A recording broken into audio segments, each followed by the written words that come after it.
इस देश में सबसे ऊपर क्या है? संविधान ना। संविधान में एक मौलिक कर्तव्य है, 11 को मौलिक कर्तव्य है ना।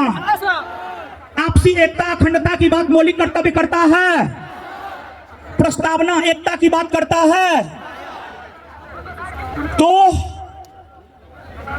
बीपीएससी आयोग, बीपीएसएससी आयोग, सीएसबीसी आयोग, बिहार एसएससी आयोग कान खोल करके सुन ले, उसका काला चिट्ठा है इसमें, काला चिट्ठा है इसमें। लेकिन आज हम इस काला चिट्ठा को नहीं खोलेंगे। क्यों नहीं खोलेंगे? क्योंकि ये छात्र और छात्र नेता एकजुट नहीं है। जिस रोज ये छात्र और छात्र नेता एकजुट हो जाएंगे, उस रोज हम सभी आयोगों के, बीपीएसएससी आयोग, बिहार एसएससी आयोग, सीएसबीसी आयोग और बीपीएससी, हर आयोग का काला चिट्ठा खोलेंगे। और आज हम कुछ नहीं खोलेंगे क्योंकि छात्र और छात्र नेता एकजुट नहीं है। लेकिन 2-3 बात हम कहेंगे। हम बीपीएससी टीआरई यानी शिक्षक भर्ती के छात्रों के समर्थन में है। हम बिहार दरोगा, Bihar police, BPSC, Bihar SSC, हर बच्चा जो किसी भी एग्जाम की तैयारी बिहार में करता है, हम हर बच्चा के समर्थन में हैं। लेकिन हम कोई काला चिट्ठा आज नहीं खोलेंगे जब तक ये लोग एकजुट नहीं हो जाते हैं।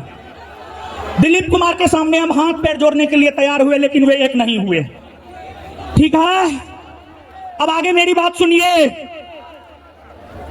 भगत सिंह ने कहा है, युवा देश का नींव और रेत होता है। युवा देश का नींव और आज छात्र हित में आवाज उठाना सिर्फ हमारा अधिकार नहीं बल्कि हमारा एक कर्तव्य भी है। और भगत सिंह ने विद्यार्थी और राजनीति नामक अपने लेख में 1928 में यह बात लिखा था, अगर देश के युवा में कुछ करने का जुनून हो, अगर देश के युवा में कुछ करने का जुनून हो, तो देश के युवा इस दुनिया के इतिहास को पलट करके रख सकता है।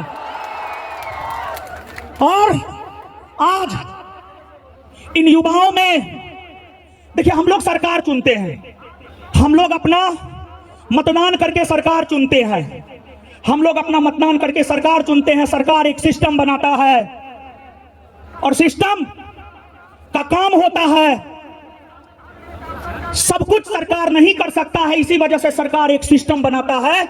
और आज जो बिहार के शैक्षणिक व्यवस्था के अंतर्गत सिस्टम है, Bihar SSC, CSBC, BPSSC, BPSC, इन सिस्टम को लेकर के छात्रों में विश्वास की कमी है और छात्रों का विश्वास डगमगाने लगा है।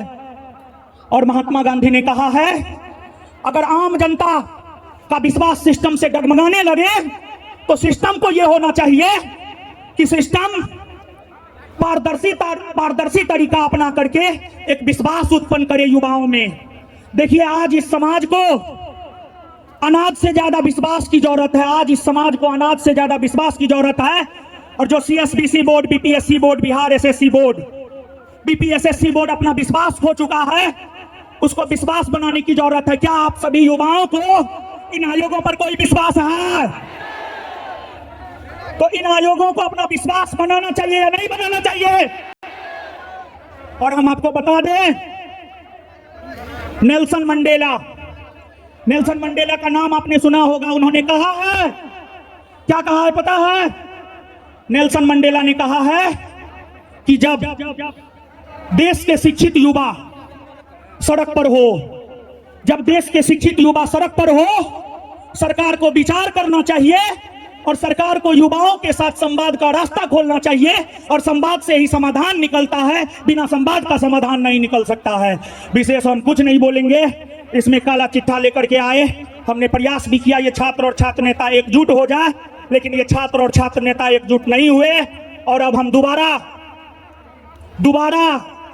इस गर्दनी बाग के धरती पर तब कदम रखेंगे जब ये छात्र और छात्र नेता एकजुट होंगे। लेकिन हम आपको कह दे, देखिए हम पहले मंगलवारी नहीं करते थे, लेकिन मंगलवारी करते हैं, एक दिन फास्टिंग रखते हैं ना, नानी दादी सब याद आ जाता है। यहाँ पर अमन संभवतः छठा दिन उनका जो है आमरण अनशन का है। यहाँ पर अमन छठा दिन आमरण अनशन पर बैठे हुए हैं। जानवी राय संभवतः तीसरा दिन उनका आमरण अनशन है। दिलीप कुमार उधर लड़ाई लड़ रहे हैं तथा अन्य सभी छात्र नेता लड़ाई लड़ रहे हैं। और हम सभी छात्र नेताओं से माफी चाहेंगे, हम नाम भूल जाते हैं प्लीज। हमको इतिहास, भूगोल, करेंट और ज्योग्राफी याद रहता है, बाद बाकी कुछ नहीं याद रहता है। तो हम माफी चाहेंगे प्लीज आप छात्र नेताओं से। आप बुरा मत मानिएगा प्लीज भाई, आप लोग बुरा मान जाते हैं, बुरा मत मानिएगा। हम यही कहेंगे, हम किसी के पास नहीं आए थे, हम सिर्फ छात्रों के पास आए थे। हम किसी के पास नहीं आए थे, हम सिर्फ छात्रों के पास आए थे। और यहाँ पर जितना भी आंदोलन हो रहा है मेरा सबको समर्थन है। और एक राष्ट्रगान हो जाए फिर आगे बात करेंगे। राष्ट्रगान बजाया जाए, राष्ट्रगान बजाया जाए।